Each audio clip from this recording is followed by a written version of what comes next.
Hi guys, ఒక దశలో career last stage అనిపించిన పవన్ కళ్యాణ్ గారికి ఇప్పుడు ఊహించండి, అతని కొత్త cinema Harihara Veeramallu block buster అయితే ఏమవుతుంది.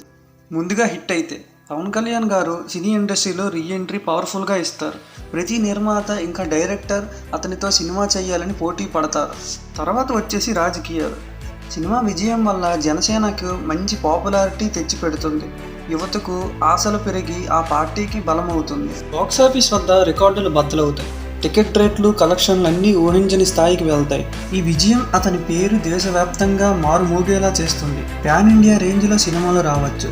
సినిమా రిలీజ్ అయిన రోజు ఇంకా బ్లాక్ బస్టర్ అయిన రోజు ఫ్యాన్స్ అందరూ తట్టుకోలేనంత ఆనందంతో ఉంటారు.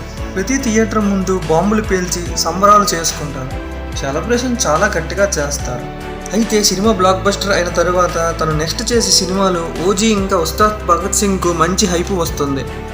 ఒకవేళ ఈ రెండు సినిమాలు బ్లాక్ బస్టర్ అయితే పవన్ కళ్యాణ్ గారు పాన్ ఇండియా స్టార్ లిస్టులోకి వచ్చేస్తారు. ఒక బ్లాక్ బస్టర్తో పవన్ కళ్యాణ్ గారు మళ్ళీ టాప్ గేమ్కి వస్తారు. సినీ రంగం ఇంకా రాజకీయ రంగం రెండిట్లోనూ ఇది మరుపురానిది అవుతుంది. చూడండి ఫ్రెండ్స్, ఈ వీడియోలో ఉన్నదంతా జరుగుతుందని చెప్పను, అలాగదని ఇది ఎప్పటికీ జరగదని కూడా చెప్పను.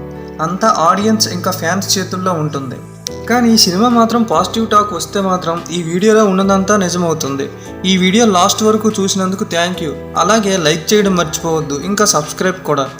Next A what if video చెయ్యాలో కామెంట్స్లో రాయండి, పక్కా చేస్తా. Thank you for watching.